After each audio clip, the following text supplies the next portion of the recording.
तो welcome back to this new video of important question series, जिसमें आज हम लोग करेंगे क्लास 12th हिस्ट्री का chapter 9, that is colonialism and countryside. इसके वो सारे सवालों को करेंगे जिनको बार बार सीबीएसई ने अलग अलग तरीके से अलग अलग सालों में पूछा है। एंड ये सारे सवाल अदर बोर्ड्स के लिए भी इंपॉर्टेंट है as per the subjective questions, क्योंकि यही सवाल आपके जिन भी बोर्ड में एनसीईआरटी बेसिस पे क्वेश्चन पूछा जाता है, यही सवाल आपके बोर्ड में पूछे जाते हैं, चाहे वो 3 मार्कर हो, 4 मार्कर हो, 5 मार्कर हो, उसके तौर पे। सो मेक श्योर आप इस वीडियो को किसी भी बोर्ड के हैं तो जरूर देखें।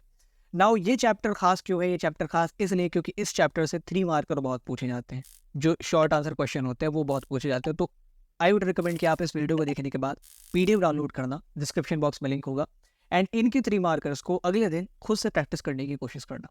So now getting started with the 3 marker. जो पहला हमारा 3 मार्कर है, that is regarding the permanent settlement system. Examine the reasons for introducing permanent settlement in Bengal in 1793। ये सवाल 2014 के कंपार्टमेंट में, इसके अलावा 2022 में भी पूछा गया। इसमें भी why did the British introduce permanent settlement in Bengal।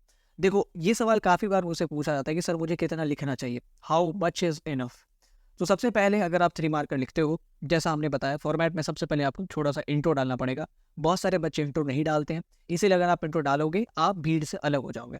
Intro should be around the subject. Subject हमारा है स्थायी बंदोबस्त। इसके बारे में हमने एक छोटा सा फैक्ट बता दिया कि इसको लागू करवाया था चार्ल्स कॉर्नवालिस ने। इसको अंडरलाइन करेंगे। डेट अगर पता है, ईयर पता है, तो उसको जरूर मेंशन करें एंड अंडरलाइन भी करें।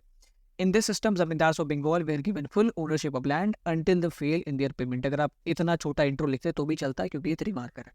अब हमें क्या करना है, पॉइंट्स में लिखना है, हमें कोई पैराग्राफ्स में नहीं लिखना। तो अगर 3 मार्कर है किसी भी बोर्ड के लिए, 3 मार्कर राजस्थान में मैंने देखा है कि जो वहाँ के जो 4 मार्कर होते हैं, they are equal to the 8 marker of CBSE.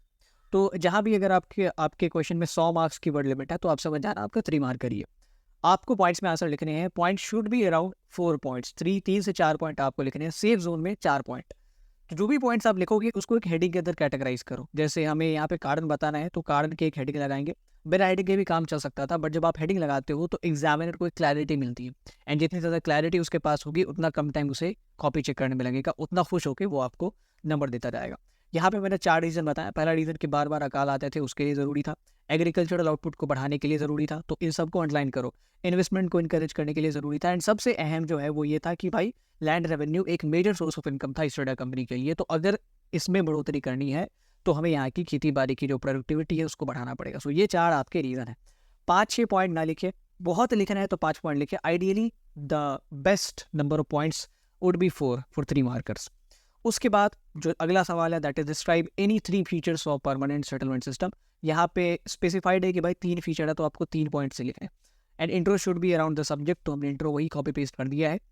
उसके बाद बात करें फीचर्स की, तो 3 फीचर मैंने यहाँ पे बता दिए कि रेवेन्यू जो था वो फिक्स था, कंसिस्टेंट था, मतलब सालों दर साल वही रेवेन्यू रहा, इसको बदला नहीं गया। उसके बाद रेवेन्यू डिमांड बहुत हाई था। जमींदार को रिस्पॉन्सिबल बनाया गया था कि भाई आप रैयतों से, किसानों से जो है लैंड टैक्स वसूल के कंपनी के कॉफर में जमा कराओगे। So these 3 features are of the permanent settlement system. इसमें स्पेसिफाइड था कि 3 लिखना है, इसलिए हमने 3 लिखा। अगर स्पेसिफाइड नहीं होता तो फिर हम 4 लिखते हैं। Now the next question, the East India Company had recognized the zamindars important but wanted to control and regulate them। East India company ने कैसे जमींदारों की अथॉरिटी को कर्टेल किया, कंट्रोल किया, उससे रिलेटेड ये सवाल है। इंपॉर्टेंट है क्योंकि 2016 में 2022 में पूछा गया। और ये सवाल इसलिए भी इंपॉर्टेंट है ना, क्योंकि कई बार जो 8 मार्कर्स होते हैं, लॉन्ग आंसर क्वेश्चन होते हैं, उसमें भी ये सवाल पूछा जाता है। 2 सवालों को मिक्स कर देंगे। ऐसा पूछेंगे कि भाई परमानेंट सेटलमेंट सिस्टम क्यों लगाया गया था, एंड ये बताओ कि जब उसको लगाया गया तो जमींदारों की अथॉरिटी को कैसे कर्टेल किया गया था। ओके, जमींदारों को कैसे कंट्रोल किया गया, ये जमींदारों की सिचुएशन को डिस्क्राइब करो। तो यहाँ पे एक छोटा सा इंट्रो। यहाँ पे भी आप केवल परमानेंट सेटलमेंट का इंट्रो देके निकल सकते थे, बट यहाँ पे मैंने क्या किया है, परमानेंट सेटलमेंट सिस्टम में जमींदारों की क्या पोजीशन थी उसको भी एक्सप्लेन कर दिया थोड़ा सा, कि भाई जमींदारों को पूरी ओनरशिप दी गई थी। They were responsible for the collection of land revenue. इसको आप अंडरलाइन कर सकते हो। अंडरलाइन जब भी करो तो आप हमेशा पेंसिल का यूज़ करो, क्योंकि अगर ओवर राइटिंग होती है तो आपको काटना नहीं पड़ेगा, आप मिटा सकते हो। उसके बाद कैसे उनकी अथॉरिटी का सबड्यू किया, तो सबसे पहले उनके ट्रूप्स डिस्बैंड कर दिए, इसको अंडरलाइन करना। उनकी कस्टम ड्यूटीज हटा दी गई। कस्टम ड्यूटी से मतलब ये था कि ज़मींदार पहले कुछ टेरिटरी होल्ड करते थे, उस इलाके के दरमियान जो भी माल गुजरता था, जो भी वाहन गुजरता था माल से, तो उससे ही चुंगी वसूला करते थे। अब ये अथॉरिटी इनसे छीन ली गई। ज़मींदार पहले कचहरी भी लगाते थे, कोर्ट्स, और कचहरी का कॉन्सेप्ट भी यहीं से आया। तो वो अथॉरिटी भी डीएम के हाथों में चलेगी, डिस्ट्रिक्ट मजिस्ट्रेट के हाथों में चलेगी। तो इस तरीके से जो है ज़मींदार को केवल एक कलेक्टर ऑफ लैंड रेवेन्यू बना के छोड़ दिया गया था। कोई उनको अथॉरिटी नहीं दी गई थी, केवल और केवल उनके हिस्से में रिस्पॉन्सिबिलिटीज आई थी। So you can conclude by saying this कि जमींदार were only responsible and had no authority over the people of Bengal. And that was one of the reason कि क्यों जो है जमींदार बार बार डिफॉल्ट कर रहे थे. अगला सवाल, analyse the reasons for regular failure in paying revenue by the zamindars in permanent settlement. Again वही सवाल पूछा गया है 2022 में, और ये सवाल बहुत अहम है क्योंकि लॉन्ग आंसर में आप देखेंगे लगभग हर एक सवाल में ये सवाल घुसा ही जाता है कि भाई जमींदारी सिस्टम के बारे में बताओ और ये भी बताओ कि क्यों जमींदार बार बार डिफॉल्ट करते थे. तो एक छोटा सा इंट्रो, जमींदारी सिस्टम में जमींदार की क्या स्थिति थी उसको लेके, या जमींदारों का जो फेलियर था वो कितना अहम था उसको लेके. उसके बाद रीजंस बताएंगे. तो सबसे पहला रीज़न था कि मैडम रेवेन्यू डिमांड जो था वो बहुत हाई था. दूसरा रीज़न इन 1970-90s, यहाँ पे मैंने अंडरलाइन नहीं किया. आप बिल्कुल जब भी किसी डेट का मेंशन करो ना, या किसी नाम का मेंशन करो, किसी एग्जाम्पल का मेंशन करो, तो हमेशा उसको अंडरलाइन करो. Agricultural prices were very low, revenue demand was applied invariably. और चौथा पॉइंट, अथॉरिटी जो है जमींदार की वो कर्टेल कर दी गई थी, मतलब काट दी गई थी, कम कर दी गई थी. उसके बाद जो छठा सवाल है, that is the jotedars were more effective than that of zamindars in the villages. Examining the statement in the context of permanent settlement. जोटेदारों के पोजीशन से रिलेटेड सवाल पूछा गया, तो जोटेदारों के बारे में छोटा सा इंट्रो. अब हम अगर जोटेदार, हमें यहाँ पे ना परमानेंट सेटलमेंट पे भी इंट्रो लिख सकते थे, ठीक है, क्योंकि कहीं ना कहीं है ये जो चीज़ है वो जुड़ी है स्थायी बंदोबस्त से. बट अगर हम ऐप्ट लिखेंगे ना, प्रॉपर सब्जेक्ट के ऊपर इंट्रो लिखेंगे तो और ज़्यादा अच्छा, एंड इससे अच्छा इंप्रेशन पड़ता है एग्जामिनर की नज़र पे. ये चीज़ें कोई नहीं बताएगा. So make sure you hit the subscribe button and don't forget to share the video अगर आपको वीडियो पसंद आती है तो. So जोटेदार were the rich peasants which held good influence in the rural areas of North Bengal. Specified हमने कर दिया, north Bengal में ज़्यादा इनका प्रभुत्व था. अब क्यों इनका उदय हो रहा था, इसके पीछे कुछ कारण थे. सबसे पहले तो उनके पास ज़मीनें बहुत ज़्यादा थी, और ज़मीनें कैसे आती थी तो हमने वन शॉट में आपको बताया कि जोटेदार क्या करते थे, छोटे छोटे रैयतों को लोन देते थे. अब अगर वो लोन में डिफॉल्ट करेंगे तो क्या होगा, उनकी ज़मीन जो है जिसको मॉर्गेज रख के उन्होंने लोन दिया होगा उसको वो हथिया लेंगे. तो इस तरीके से by the end of 18th century उन्होंने हज़ारों एकड़ की जो ज़मीन है वो हथिया ली थी. अलाइक ज़मींदार्स ये ग्रामीण इलाकों में रहते थे, इसलिए जो है जोटेदारों का रईतों से ज़्यादा अच्छा कनेक्शन था एज़ कम्पेयर टू ज़मींदारों का. उसके अलावा ये लोकल ट्रेड और मनी लेंड करते थे. और सबसे ज़्यादा जो समस्या है आज भी ग्रामीण जीवन में वो ये है कि भाई क्रेडिट नहीं आता. जो मामूली सी ज़रूरतें होती है, जैसे किसी को अगर बेटी की शादी करनी है या कोई बीमार पड़ गया है तो उसके लिए लोन नहीं मिल पाता. तो ये समस्या जो है जोटेदार निपटा दिया करते थे मनी लेंड करके, इसीलिए इनका ज़्यादा इन्फ्लुएंस था ग्रामीण इलाकों के लोगों के ऊपर. So these 4 way the points. इस पे आप 4 पॉइंट्स भी लिखोगे तो चलेगा. 5वां पॉइंट बेसिकली मैंने इसको समराइज कर दिया कि jotedars exercised control over the considerable section of villagers. अगर आप चाहें तो आप इसे सेपरेट तौर पे भी समराइज कर सकते थे बिना पॉइंट के. उसके बाद अगला जो सवाल है, that is related to the fifth report. Why did fifth report became the basis of intense debate in England, explain. ये सवाल 2013 और 2022 दोनों में पूछा गया है. तो फिफ्थ रिपोर्ट के ऊपर है, तो we will give an intro fifth report. की फिफ्थ रिपोर्ट जो है that was a fifth of a series of report on the administration and activities. जिसको भी आपको अंडरलाइन कर लेना है कि ये किसके ऊपर था, तो एडमिनिस्ट्रेशन के ऊपर था. And it was published in British parliament in 1830. Again जब भी आप कोई डेट कोई साल मेंशन करो तो उसको अंडरलाइन जरूर करो. अब फिफ्थ रिपोर्ट के कंट्रोवर्सी के पीछे क्या कारण था वो देखते हैं. सबसे पहले इसमें ईस्ट इंडिया कंपनी के कुशासन का जिक्र था. इसमें फिगर्स एग्जैजरेटेड थे कि भाई बंगाल के बहुत बड़े बड़े जमींदार डिफॉल्ट कर रहे हैं, और इस कारण से बड़ी ज़मींदारी जो है वो बहुत दिनों तक पड़ी रह जाती है जब तक उसकी नीलामी नहीं होगी और कोई दूसरा ज़मींदार उसको खरीदेगा नहीं. और तीसरा एक कंट्रोवर्सी का कारण ये भी था कि उस ज़माने में बहुत सारे सीनेटर्स जो थे, जो House of Commons, House of Lords में बैठते थे ब्रिटिश पार्लियामेंट में, उनका ये मानना था कि ईस्ट इंडिया कंपनी जो है उसको मोनोपोली नहीं दी जानी चाहिए, हटा देनी चाहिए. यानी कि इंडिया में और भी प्राइवेट प्लेयर्स जा सके, केवल ईस्ट इंडिया कंपनी नहीं. तो इट वॉज आर्ग्यूड बाय दो सेनेटर्स की जो कॉलोनियल रूल है ईस्ट इंडिया कंपनी का इन द इंडिया, इससे केवल और केवल कंपनी को फ़ायदा हो रहा है, ब्रिटेन को कोई फ़ायदा नहीं हो रहा, ब्रिटेन के नागरिकों को कोई फ़ायदा नहीं हो रहा है. क्योंकि जिस तरीके का कुशासन का जिक्र था उससे यही साबित हो रहा था. और ये भी माना जाता है कि शायद फिफ्थ रिपोर्ट को लिखने वाली जो कमेटी थी वो भी इसी व्यू पॉइंट से इन्फ्लुएंस थी कि ईस्ट इंडिया कंपनी की मोनोपोली को ख़त्म किया जाए. और अल्टीमेटली ईस्ट इंडिया कंपनी की मोनोपोली इसी फिफ्थ रिपोर्ट के डिबेट के बाद ख़त्म कर दी जाती है over the Indian trade. Now the next question, explain how the Paharias of Rajmahal Hills used to earn their livelihood during the late 18th and early 19th century. इनके livelihood से related सवाल है. 2014 के कंपार्टमेंट में पूछा गया है, 2022 के मेन एग्जाम में पूछा गया. पहाड़ियाज से रिलेटेड सवाल है, तो पहाड़ियाज के ऊपर एक छोटा सा intro. Paharias were the hill tribe who lived around the Rajmahal hills, इसको अंडरलाइन हमने कर दिया है. एंड क्या करते थे, शिफ्टिंग कल्टिवेशन करते थे और फॉरेस्ट प्रोड्यूस पे जिंदा रहते थे. तो अभी बेसिकली उनके लाइवलीहुड के बारे में बताना. तो सबसे पहले हम लोग जिक्र करेंगे हंटिंग का. Hunting was one of the major source, क्योंकि पहाड़ी इलाके में जंगल बहुत थे तो ये हंटिंग करते थे. इसके अलावा शिफ्टिंग कल्टिवेशन करते थे.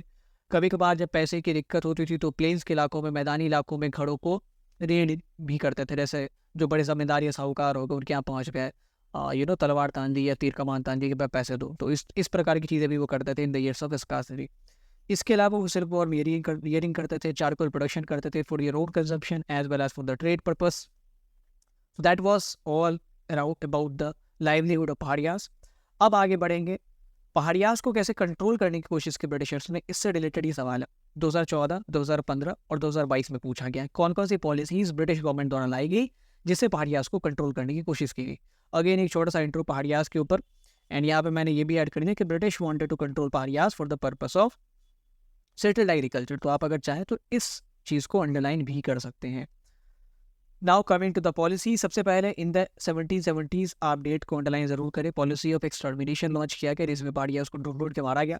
फिर ये काम नहीं करता तो 1780s में एक महानुभाव थे ऑगस्टस क्लीवलैंड, उस जमाने के भागलपुर के कलेक्टर थे, उन्होंने कहा कि ये पॉलिसी ऑफ पैसिफिकेशन लॉन्च करते हैं, जिसमें उन्होंने पहाड़ियास चीफ को बोला, कहा कि हम तुम्हें सालाना कुछ पैसा देंगे जिसको एनुअल अलाउंस कहा गया, और इसके बदले तुम्हें क्या करना है, अपने लोगों को डिसिप्लिन करना है, वहाँ अपने इलाके में ऑर्डर मेंटेन करना और सेटल्ड एग्रीकल्चर करवाना है।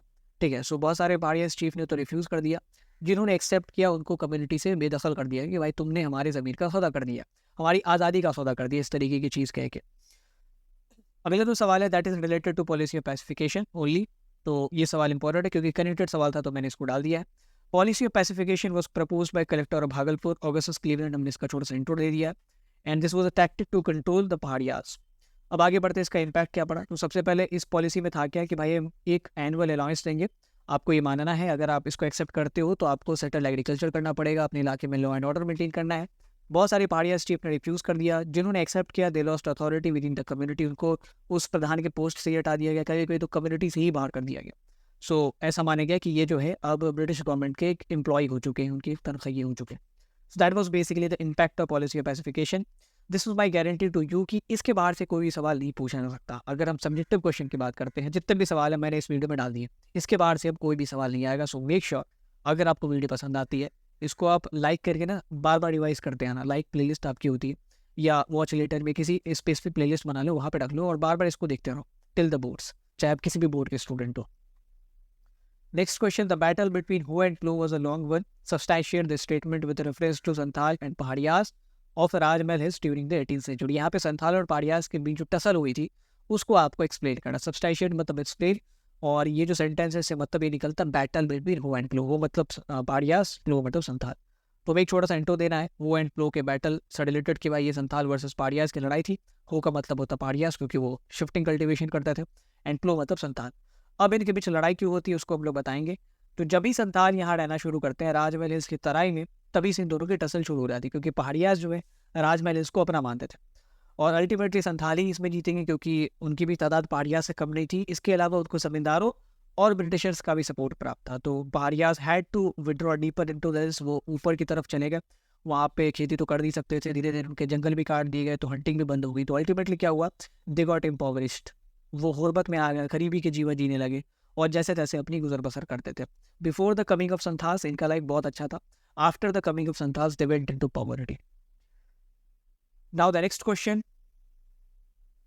Why did Santhals revolt against the zamindars, money lenders and the colonial state. ये संथाल रिवोल्ट से रिलेटेड एक सवाल है। जो संथालों के बारे में एक छोटा सा इंट्रो देखेंगे। संथाल्स वेयर इंडस्ट्रियस ट्राइब, बहुत मेहनती ट्राइब थी जिन्होंने राजमहल की हिल्स में तराई में रहना शुरू करा, एंड शुरुआत में तो बहुत अच्छा सपोर्ट मिला ब्रिटिशर्स का, जमींदारों का, बट अल्टीमेटली कुछ ऐसा हुआ जिसकी वजह से 1856 में इन्हें रिवोल्ट करना पड़ा। उन कारणों के ऊपर नजर डालेंगे। सबसे पहला कारण ये है कि ब्रिटिश एडमिनिस्ट्रेशन ने जब इन्हें दामिनी को बना के दिया गया था ना, एक ज़मीन जो कि संथालों को दी गई, कहा गया कि आप यहाँ पे सेटल्ड एग्रीकल्चर करो, तो उसके टैक्स रेट बराबर बढ़ाया गया। इससे बहुत परेशान थे। फिर वो टैक्स रेट ये नहीं जुगाड़ पाते थे उतना पैसा, तो ये मनी लेंडर्स के पास जाते थे, साहूकारों के पास, और ये जो मनी लेंडर्स है वो क्या करते थे, इनको हाई रेट पे लोन दिया करते थे। इससे भी इनकी जो एक्सप्लॉयटेशन होती थी। अल्टीमेटली ज़मींदारों ने भी इन्हें कहीं का नहीं छोड़ा। वो भी देखते थे कि जब संथाल कमज़ोर पड़ रहा है पॉलिटिकली फिजिकली, तो उनकी ज़मीनों पे कब्जा करना शुरू किया। तो इन 3-4 कारणों की वजह से जो ultimately they were forced to initiate a revolt under the leadership of Murmu brothers. This is my conclusion. इसमें मैंने जिक्र कर दिया मुर्मू बंधुओं का, तो उसको अंडरलाइन भी कर दो क्योंकि that is an important fact. Now जो अगला सवाल है that is the same question, बस इसमें दामिनी को के बारे में बताना है, बाकी तो वही कारण है जिनको हमने पिछले क्वेश्चन में डिस्कस किया। तो दामिनी को के बारे में मैंने बता दिया कि दामिनी को was a demarcated area, proper boundary बनाई गई थी और कहा गया, और ये एरिया कहाँ था, राजमहल हिल्स के तराई में। ये जो हिल है इसके तराई में, और हिल में पहाड़ियाज रहना है। जो कि तराई में आके अपनी शिफ्टिंग कल्टिवेशन करते थे और फिर ऊपर की तरफ चले जाते थे। अब संथालों ने इसको हथिया लिया, संथालों का ये एरिया हो गया। तो फिर ब्रिटिशर्स जब इतना फेवर कर रहे थे तो ये रिवोल्ट क्यों करते हैं? वही कारण है कि भाई टैक्सेस बढ़ा दिए गए, जो साहूकार थे वो बहुत ज्यादती करते थे, जमींदारों ने जमीन कब्जाना शुरू कर दिया। Now the next question, critically examine the experience of injustice felt by riots on the refusal of extending loans to them after 1830s। 1830s के बाद कैसे जो बम्बे दसन का इलाका है वहाँ पे रईतों के साथ इंजस्टिस, नाइंसाफ़ी होती है, उसको आपको बताना है। और ये जो सेंटेंस है ना वो बॉम्बे दक्कन रईतवाड़ी सेटलमेंट के टॉपिक से रिलेटेड स्टेटमेंट है कि the ryots came to see money lenders as devious and deceitful, की जो रईस थे किसान थे उनको लगने लगा कि भाई ये जो साहूकार है धोखेबाज है, ये हमारे नहीं है। तो सबसे पहले हम लोग बात करेंगे बॉम्बे दक्कन के रईतवाड़ी सेटलमेंट की, क्योंकि सवाल उसी से रिलेटेड है। तो उसके बारे में मैंने बता दिया कि बॉम्बे दक्कन भी लगाया गया था 1820s में। इनिशियली इसको कहा गया कि भाई ये परमानेंट सेटलमेंट की प्रॉब्लम्स को दूर करेगा, बट अल्टीमेटली ये साबित हुआ कि ये उससे भी खराब। और क्यों ख़राब था? क्योंकि सबसे पहले तो इसका इम्पैक्ट क्या पड़ा वो देखते हैं। रईतवाड़ी सेटलमेंट में भी जो लैंड रेंट था वो बहुत हाई फिक्स किया गया था। इसके अलावा जो एग्रीकल्चरल प्रोडक्ट्स के प्राइसेस थे वो भी बहुत ज़्यादा गिर गए थे अचानक से, कोइंसिडेंटली। तो इससे जो है रईतों के पास पैसा ही नहीं था कि वो टैक्सों को दे पाए। अच्छा, यहाँ पे एक हैक ये भी था कि यहाँ पे कोई मिडिल मैन नहीं है, ज़मींदार नहीं है। तो पहले जब ज़मींदार होता था ना तो क्या होता था, अगर रईतों के पास पैसा नहीं है तो ज़मींदार कहीं से पैसा अरेंज करके ब्रिटिश ईस्ट इंडिया कंपनी को दे दिया करता था, और बाद में फिर अगले साल दूसरे साल रईतों से ले लेता था। अब रईतों को डायरेक्ट ईस्ट इंडिया कंपनी को देना था, तो वो क्या करते थे, मनी लेंडर्स के पास गए, उनसे कहा कि लोन दो। धीरे धीरे लोन इतना बढ़ने लगा कि उनको अपने डेली एक्सपेंसेस के लिए भी इन साहूकारों पर डिपेंडेंट होना पड़ा। अब इन साहूकारों के पास उनको पैसे देने के लिए पैसा नहीं है, तो अल्टीमेटली साहूकार क्या करते थे, और साहूकार इतने वो थे, अनफेयर प्रैक्टिसेस यूज़ करते थे। जैसे क्या करते थे कि इंटरेस्ट रेट लगातार बढ़ता था, 10 साल 15 साल 14 साल लगातार आपने लोन कैरी किया है तो जो ब्याज था वो बढ़ता ही जाता था। और इस कारण से अगर आपने लोन लिया 100 रुपये का, तो ऐसे सोर्सेज में एग्जाम्पल है आपके चैप्टर में कि 100 रुपये का लोन लिया और 12 साल बाद जब चुकाने जा रहा है तो 2028 रुपये चुका रहा है। मतलब जो 2128 रुपये है वो तो केवल आपके इंटरेस्ट का है। तो आप सोचो कि आपने मूलधन कितना का है आप और आपका ब्याज कितना का। So this was an unfair practice by the money lenders. इसके अलावा जब कभी अगर लोन की रीपेमेंट हो जाती थी तो भी मनी लेंडर्स जो है वो राइट ऑफ नहीं करते थे, लोन को कट नहीं करते थे। तो इसी वजह से रईतों को अपनी ज्वेलरी बेचनी पड़ती थी, लैंड बेचने पड़ते थे, कैटल्स बेचने पड़ते थे, कार्स बेचनी पड़ती थी, इवन बधुआ मजदूरी, बॉन्डेज लेबर जिसको कहते हैं, वो भी करनी पड़ती थी। Now the next question, explain the impact of American civil war of 1861 on Indian peasants. 2011 में, 2014 में, 2019 में और 2015 में सवाल पूछा गया। American civil war, cotton boom बात देखिए क्या इम्पैक्ट पड़ा। सबसे पहले अमेरिका की थोड़ी सी हिस्ट्री का एक इंट्रो दे देंगे कि 1860 तक अमेरिका जो है वो सबसे बड़ा एक्सपोर्टर था, लार्जेस्ट एक्सपोर्टर फॉर कॉटन, आप इसको अंडरलाइन कर लो, टू ब्रिटेन। लेकिन जब ये सिविल वॉर वहाँ पे शुरू हुआ 1861 में, तो ये एक्सपोर्ट धीरे धीरे कम होगा। अब ब्रिटेन में तो टेक्सटाइल मिल्स की ज़रूरतें कम नहीं होगी, उनको तो रॉ कॉटन चाहिए चाहिए, तो उन्होंने रुख किया इंडिया का। तो इसका इम्पैक्ट क्या बना, सबसे पहले तो इंडिया को एज एन ऑल्टरनेटिव देखा गया अमेरिका का। अब इंडिया में कॉटन प्रोडक्शन करवाना है तो इंडिया के किसानों को पैसा देना पड़ेगा। तो यूरोप के जो मार्केट्स थे, खास करके ब्रिटेन के, उन्होंने इंडिया के मार्केट्स को कहा कि तुम पैसा लो, इस पैसे को तुम अपने साहूकार को दो, साहूकार क्या करेगा, रईतों को देगा, और फिर ये जो है उस पूंजी को लगा के कॉटन प्रोड्यूस क्या करेंगे। So due to the credit flow, क्योंकि पैसा आना था कॉटन के प्रोडक्शन से ही, तो लगभग सारे जो किसान थे बॉम्बे दफन एरिया के, वो कॉटन के प्रोडक्शन में ही लग जाते। And this initiated the cotton boom in India. हर तरफ आप देखें तो कॉटन ही प्रोड्यूस हो रहा था। और अल्टीमेटली क्या होता है, इसके अगर नेगेटिव इम्पैक्ट की बात करें, जिसको मैंने यहाँ पर डिस्कस नहीं किया क्योंकि ये 8 मार्कर तो है नहीं, 3 मार्कर है, तो 3 से 4 पॉइंट एनफ है। नेगेटिव इम्पैक्ट ये था कि जब कॉटन बूम खत्म होता है तो ये क्रेडिट भी रुका, और फिर ये जो रईस से पहले से लोन में गिरे हुए थे अब और ज़्यादा लोन इनके ऊपर बढ़ जाता है। तो इनकी मुसीबतें जो है कम होने के बजाय दुगनी तिगनी हो गई। Explain the circumstances that leading to passing of limitation law by the British in 1859। क्यों ये लिमिटेशन लॉ लगाया गया? लिमिटेशन लॉ के ऊपर एक छोटा सा intro main body with the heading. Limitation law was implemented in 1859 to check the accumulation of interest on the loss of peasants. अब इसमें इसको क्यों लगाया गया कि भाई क्या इस ज़रूरत पड़ गई कि ब्याज को हमें चेक करना, ब्याज को हमें रोकना है। सबसे पहले तो एग्रीकल्चरल इनकम बिल्कुल ही लोल था, तो रईतों को बराबर जो है साहूकारों के पास जाके अपने डेली एक्सपेंसेस के लिए भी पैसा मांगना पड़ता था। अब ये जो इंटरेस्ट था ये इतना ज़्यादा हो जाता था, क्योंकि कंपाउंड इंटरेस्ट लोन लेते थे, तो ये इतना ज़्यादा हो जाता था कि प्रिंसिपल अमाउंट को भी एक्सीड कर देता था। तो अल्टीमेटली रईतों को उस लोन को चुकाने के लिए अपनी प्रॉपर्टीज, एसेट्स बेचने पड़ते थे। और कभी कभी मनी लेंडर्स इतने बेवकूफ़ थे, इतने बुरे थे कि वो लोन की रीपेमेंट होने के बावजूद उसको राइट ऑफ नहीं करते थे। तो इसीलिए ब्रिटिश गवर्नमेंट ने सोचा कि अगर हम ऐसा प्रोविजन लाए कि आप 3 साल के बाद इंटरेस्ट चार्ज ही नहीं कर सकते, अभी तक जितना इंटरेस्ट हुआ प्लस प्रिंसिपल, इसी को आपके रैयत को देना है, चाहे वो 10 साल बाद दे, 15 साल बाद दे, 20 साल बाद। ऐसा नहीं कि 20 साल तक लोन अगर कैरी हो रहा है तो इंटरेस्ट 20 साल तक बढ़ेगा, इंटरेस्ट केवल आप 3 साल तक ही चार्ज कर सकते हो। So this limitation law was implemented to bring out peasants from this vicious cycle of debts. Debts चूंकि बढ़ते जाते थे तो कभी इससे किसान बाहर आता नहीं बिकॉज ऑफ द इंटरेस्ट, तो इसी को चेक करने के लिए लिमिटेशन लॉ लगाया जाता है। Now the next question, what was the limitation law? Why was this considered as a symbol of oppression against the riots of 19th century? क्या गड़बड़ी थी? तो सबसे पहले लिमिटेशन लॉ के बारे में बता देंगे कि भाई ये क्या था, कि इसमें ये प्रोविजन रखा गया कि लोन में इंटरेस्ट की वैलिडिटी केवल 3 साल होगी। आप अगर आज लोन दे रहे हो तो आज से 3 साल तक ही आप इंटरेस्ट चार्ज कर सकते हो, चाहिए रहे इतना पैसा दिया या नहीं दिया। अब आगे 5 साल बाद या 6 साल बाद भी रही अगर पैसा देगा तो इंटरेस्ट केवल शुरुआत के 3 सालों का ही चार्ज होगा, प्लस प्रिंसिपल उतना ही उसको देना पड़ेगा। लेकिन मनी लेंडर्स जो थे वो पक्के हरामी थे, उन्होंने क्या कहा, उन्होंने कहा कि भाई हम क्या करेंगे, अगर आपने 100 रुपये का लोन लिया है और 3 साल बाद इंटरेस्ट के साथ ही हो रहा था 135, तो आपका लोन कैरी फॉरवर्ड नहीं होगा। हम क्या करेंगे, नया लोन आपको इशू करेंगे 135 का, आपने तो पैसा चुकाया नहीं है, अब आपका 135 का लोन होगा, 100 प्लस 35 ब्याज का, अब आपका इंटरेस्ट चलेगा 135 पे। 3 साल बाद ये बढ़ के मान लेते हो गया 200, तो अब जो है 200 पे इंटरेस्ट, मतलब 200 मतलब 135 का अब मूलधन और ये जो 65 रुपये हैं वो ब्याज। तो अब 200 रुपये पे हम लोग लोन चढ़ाएंगे, नया लोन फ्रेश लोन इशू करेंगे। तो हर 3 साल बाद ये प्रिंसिपल प्लस इंटरेस्ट मिला के फ्रेश लोन इशू किया करते थे। एंड इसके अलावा जब कभी लोन रिपेमेंट होता था तो राइट ऑफ नहीं करते थे, उसके रिसिप्ट्स नहीं दिया करते थे। अल्टीमेटली फिक्टिशियस फिगर्स भी डाला करते थे, लोन के अमाउंट को बढ़ा दिया, इंटरेस्ट के अमाउंट को बढ़ा दिया, क्योंकि हिसाब किताब तो आता नहीं था नॉर्मल रैयत को, दे वर नॉट लिटरेट। और उसके अलावा जब रैयत पैसा नहीं दे पाते थे तो उनके हार्वेस्ट को, उनकी फसलों को ये बहुत कम प्राइसेस पे एक्वायर करते थे, उनकी पोजीशंस छीन लिया करते थे, उनके बैलगाड़ी को छीन लिया, ज्वेलरी छीन लिया, ठीक है, उनकी ज़मीनों पे कब्जा कर लिया। इस प्रकार से जो है लिमिटेशन लगाने के बावजूद जो उनके ऊपर जुल्म है वो तो बढ़ता ही चला गया। तो that's all in this 3 marker series. अब हम लोग आगे बढ़ेंगे 8 मार्कर्स देखते हैं। तो जो पहला 3 मार्कर है उसमें जो सवाल है that is explain the reasons for introducing permanent settlement, कारण बताना है, और इसके साथ आपको ये भी बताना है कि क्यों जमींदारी ऑक्शन होती थी। अमूमन मैंने कहा है कि बहुत सारे सवाल प्रॉपर 8 मार्कर नहीं होते, तो उनमें 2 सवालों को जोड़ा जाता है। पहले हम लोग परमानेंट सेटलमेंट सिस्टम का एक छोटा सा इंट्रो देंगे, इंट्रो थोड़ा सा बड़ा होना चाहिए as compare to the 3 marker. इसके बाद जितने भी कारण थे इसको इम्प्लीमेंट करने के, उसको मैंने यहाँ पे एक हेडिंग के अंदर, एक फ्लो चार्ट के अंदर समराइज किया है। पहला agricultural productivity, famines, land revenue और इम्पेटस फॉर इन्वेस्टमेंट। इम्पेटस मतलब इनकरेजमेंट। अब इसके अंदर हम पॉइंट्स को मेंशन करेंगे। एग्रीकल्चरल प्रोडक्टिविटी अगर बढ़ानी थी तो एक सिस्टम तैयार करना जरूरी था, इसलिए लाया गया। फेमिन्स बहुत आ रहे थे और इसका कारण ये है कि भाई एग्रीकल्चरल आउटपुट बहुत ही कम है और इसको अगर बढ़ाना है तो सिस्टम चाहिए, इसीलिए जो है ज़रूरी था। लैंड रेवेन्यू एक मेजर सोर्स ऑफ रेवेन्यू था इस छोटा कंपनी के लिए, तो अगर उसको बढ़ाना है तो एग्रीकल्चरल आउटपुट बढ़ाए तो बिना तो हो नहीं सकता, तो इसलिए भी वो एक प्रॉपर सिस्टम लाना जरूरी था। एंड परमानेंट सेटलमेंट सिस्टम से पहले भी जो है ना बहुत सिस्टम लाए गए, बट ये बहुत एक्सटेंसिवली इम्प्लीमेंट किया गया, इसलिए बहुत खास है और बहुत दिनों तक चला भी।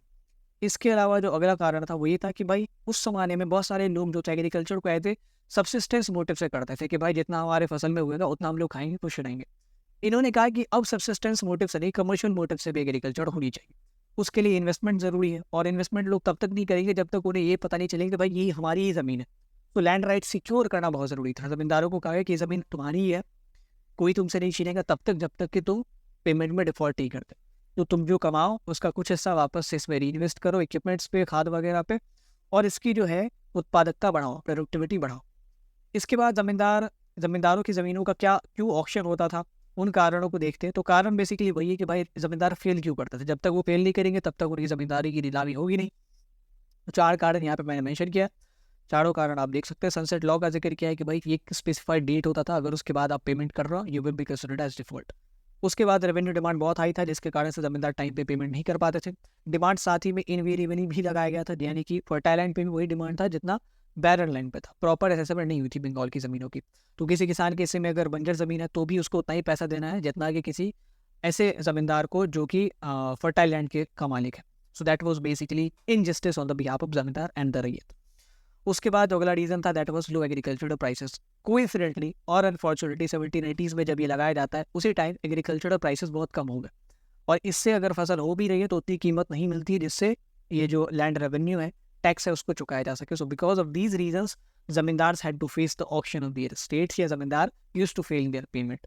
अगला जो सवाल है that is regarding the failure of zamindar, और इसके साथ आपसे ये भी पूछ रहे कि कैसे इससे जोटेदारों की पावर में इजाफा होता है।